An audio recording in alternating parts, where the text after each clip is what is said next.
샬롬 류선생의 구속사 천국열차 유도수 목사님의 신구약 성경 파노라마를 낭독하는 시간입니다. 지금은 열왕기상 파노라마 6장입니다. 7년 만에 성전이 피력하다. 6장은 성전이 7년 만에 완성되는 내용입니다. 본 강해는 창세기에서 시작하여 계시록에서 완성되는 구속사의 맥락에서 상고하고 있습니다. 그러므로 성전 건축에 나타난 하나님의 의도와 구속사적 의미가 무엇인가에 중점을 두고 살펴보고자 합니다. 세 단원으로 나누어 상고합니다. 첫째 단원 1절에서 10절 성전 건물이 완성됨. 둘째 단원 11절에서 13절 여호와의 말씀이 임함. 셋째 단원 14절에서 38절 성전 내부 공사가 완성됨. 첫째 단원 1절에서 10절 성전 건물이 완성됨. 이스라엘 자손이 애굽 땅에서 나온 지 480년이요. 솔로몬이 이스라엘 왕이 된 지 4년 15월 곧 둘째 달에 솔로몬이 여호와를 위하여 성전 건축하기를 시작하였더라 합니다. 1절 우선적으로 유념해야 할 점은 여호와의 전을 건축하게 되었다는 것을 오늘의 예배당을 건축하는 것과 같은 의미로 여겨서는 아니 된다는 점입니다. 이는 그 이름을 임마누엘이라 하리라 하셨으니 이를 번역한즉 하나님이 우리와 함께 계시다 함이라의 마태복음 1장 23절 모형으로 계시하신 것입니다. 그러므로 우리는 세 가지 요점에 주목해야만 하는데 첫째는 터, 위치요. 둘째는 식양이요. 셋째는 기물들입니다. 1. 먼저 터, 위치에 대하여 생각해 보겠습니다. 임마누엘의 모형으로 주어지는 성전은 아무 곳에나 세우면 되는 것이 아닙니다. 역대하 3장 1절에 의하면 솔로몬이 예루살렘 모리아산에 여호와의 전 건축하기를 시작하니 그곳은 전에 여호와께서 그 아버지 다윗에게 나타난 곳이요 여보스 사람 오르난의 타작마당에 다윗이 정한 것이라고 터에 대하여 자상하게 설명해주고 있습니다. 이는 성전 위치를 알려주는 단순한 말씀이 아니라 구속사적으로 볼 때 중요한 의미가 있는 것입니다. 한 절 속에는 하나님께서 아브라함에게 기억 너의 아들 너의 사랑하는 독자 이삭을 데리고 모리아 땅으로 가서 내가 네게 일려준 한 산 거기서 그를 번제로 드리라 하신 창세기 22장 2절 모리아 산과 니은 여호와의 사자가 갓을 명하여 다윗에게 이르기를 올라가서 여보스 사람 오르난의 타작마당에서 여호와를 위하여 단을 쌓으라고 역대상 21장 18절 정해준 오르난의 타작마당이 함께 등장하는데 세월의 흐름에 따라 아브라함에게 정해주신 장소가 오르난의 타작마당으로 변해져 있었던 것입니다.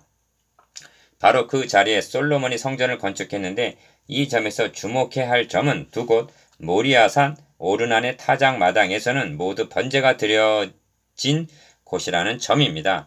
하나님께 드려진 번제가 누구의 무엇에 대한 그림자인가를 생각해 보시기를 바랍니다. 하나님께서는 내가 숫소의 고기를 먹으며 염소의 피를 마시겠느냐 하십니다. 시편 50편 13절 번제는 우리의 죄를 위하여 자기 아들을 대속제물로 내어주실 것에 대한 그림자로 주어진 것입니다. 그리고 성전 터의 구속사적인 의미는 분명해졌는데 임마누엘 하셔서 우리의 대속제물이 되어주실 곳 대속제물은 번제죠. 대속제물이 되어주실 곳이라는 것이 됩니다. 그래서 주님은 너희가 이 성전을 헐라 내가 사흘 동안에 일으키리라고 요한복음 2장 19절 말씀하셨던 것입니다. 다시 강조합니다만 솔로몬이 성전을 건축하는 장소는 하나님께서 아브라함에게 너의 아들 너의 사랑하는 독자 이삭을 데리고 모리아 땅으로 가서 내가 너에게 일려준 한 산 거기서 그를 번제로 드리라 하신 곳이요 창세기 22장 2절 하나님께서 친히 준비해 놓으신 숫양을 이삭을 대신하여 드린 곳이요 번제를 받으신 하나님께서 아브라함에게 내가 너에게 큰 복을 주고 너의 씨가 크게 번성하여 하늘의 별과 같고 바닷가의 모래와 같게 하리니 너의 씨가 그 대적의 성문을 차지하리라 또 너의 씨로 말미암아 천하 만민이 복을 받으리니 하고 창세기 22장 17절 18절 약속하시고 맹세로 보증하여 주신 곳인 것입니다. 이것이 성전터에 함의된 구속자적 의미입니다. 식양과 기물에 대해서는 다음 단원에서 상고하도록 하겠습니다. 이제 건설 현장인 7절을 눈여겨볼 필요가 있는데 이 성전은 건축할 때에 돌을 그 뜨는 곳에서 다듬고 가져다가 건축하였으므로 건축하는 동안에 성전 속에서는 방망이나 도끼나 모든 철 연장 소리가 들리지 아니하였으며 합니다. 이 정신을 본받아 교회를 섬겨야 하지 않겠습니까? 예배를 드린 후에 당회나 제주케 석상에서 아니면 성도 상호간에 방금 하나님께 찬양하고 기도를 드린 사람답지 않게 큰 소리를 내는 것을 보게 됩니다. 이는 옳지 않은 것입니다. 그것은 그곳이 예배당이기 때문이 아니라 교회이기 때문에 그러합니다. 교회란 하나님이 그들 중에 거하시는 거룩한 성전인 것입니다. 하나님은 그런 자들 향해서 너가 누구를 꾸짖었으며 비방하였느냐? 누구를 향하여 소리를 높였으며 눈을 높이 떴느냐? 이스라엘의 거룩한 자에게 그리하였도다 하고 열왕기하 19장 22절 꾸짖으십니다. 성전의 건축을 마치니라. 9절. 둘째 단원 11절에서 13절 여호와의 말씀이 임함. 여호와의 말씀이 솔로몬에게 임하여 이루시되 11절. 둘째 단원은 비록 3절에 불과하지만 첫째 단원 1절에서 10절의 10절보다도 중요한 의미가 있는 것입니다. 즉 성전 건축보다도 중요하다는 말씀입니다. 여호와의 말씀이 임하심은 성전을 건축하는 중에 임했다는 점을 유념해야만 합니다. 성전을 건축하는 현장에 하나님께서 찾아오신 것입니다. 성전이 중요합니까? 하나님 자신, 즉 말씀이 중요합니까? 이는 하나님의 긴급 동의와도 같은 것입니다. 임하셔서 하신 말씀이 무엇인가?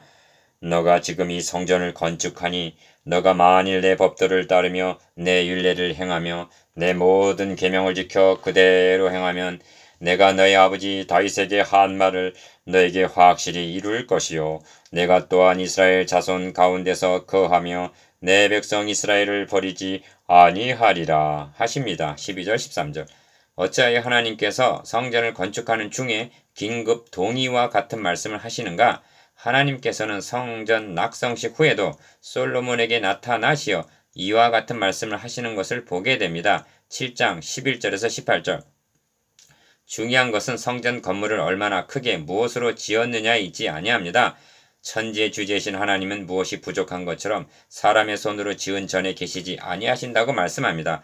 그럼에도 불구하고 우둔한 인간은 하나님을 위하여 무엇인가 해드렸다는 공로의식에 우쭐대기 쉬운 것입니다. 중요한 것은 하나님의 뜻을 바로 준행하느냐에 있는 것입니다.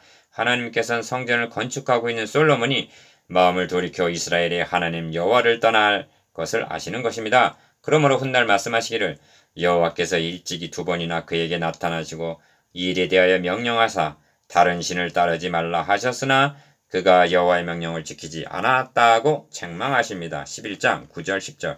이를 아시기에 긴급 동의를 하고 계시는 것입니다. 셋째 단원 14절에서 38절 성전 내부 공사가 완성됨. 솔로몬이 성전 건축을 마치고 백향목 널판으로 성전의 안벽 곧 성전 말에서 천장까지 벽에 입히고 또 잣나무 널판으로 성전 마루를 놓고 14절 15절 즉 내부 공사를 합니다. 6장은 11째 해 불월 곧 8째 달에 그 설계와 식양대로 성전 건축이 다 끝났으니 솔로몬이 7년 동안 성전을 건축하였더라 하고 38절 마치고 있습니다. 이제 성전 건축에 있어서 두 번째인 요점인 식양을 통해서 계시된 구속사적 의미를 살펴보겠습니다. 성막이나 성전은 인간이 설계한 대로 지은 것이 아닙니다. 하나님께서 모세에게 내가 그들 중에 거할 성소를 그들이 나를 위하여 짓되 무릇 내가 너에게 보이는 모양 식양대로 장막을 짓고 기구들도 그 모양을 따라 지을지니라고 명하셨고 출애굽기 25장 8절 9절 다윗도 임종머리에서 여호와의 손이 내게 임하여 이 모든 일의 설계를 그려 나에게 알려주셨느니라고 말합니다. 역대상 28장 19절. 이처럼 하나님께서 성전 설계와 식양을 지시하심은 식양을 통하여 계시하시고자 하는 메시지가 있으셨기 때문입니다. 그것이 무엇일까요? 건물을 완성하고 내부 공사를 함에 있어서 제일 먼저 꾸민 것이 성전의 내소 곧 지성소를 만들었으며 내소 앞에 있는 외소 곧 성소를 만들었다 합니다. 16절 17절. 이는 식양을 통해서 보여주시기를 원하시는 중심적인 부분인데 하나님의 임재를 상징하는 지성소와 성소 사이를 막으라 하셨습니다. 이 점을 이사야서에서는 오직 너희 죄악이 너희와 너희 하나님 사이를 갈라놓았고 너희 죄가 그 얼굴을 가리워서 너희에게서 듣지 않으시게 함이니 라고 말씀합니다. 이사야서 59장 2절.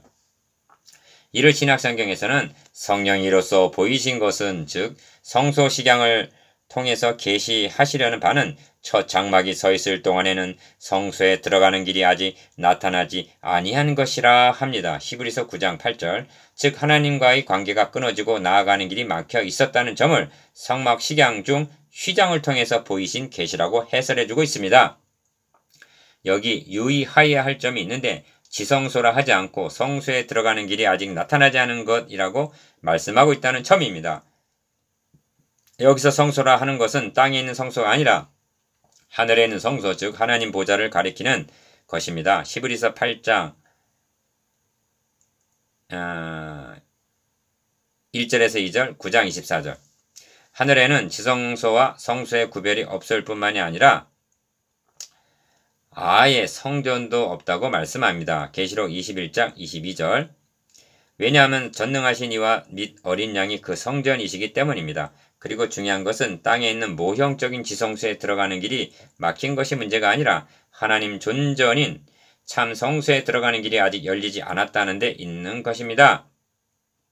그런데 성전을 통한 계시는 이것이 전부가 아닙니다. 막혔던 휘장이 누구의 무엇에 의하여 열려지게 되느냐까지를 보여주고 있는 것입니다.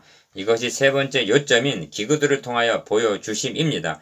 이 점은 7장에서 살펴보게 됩니다.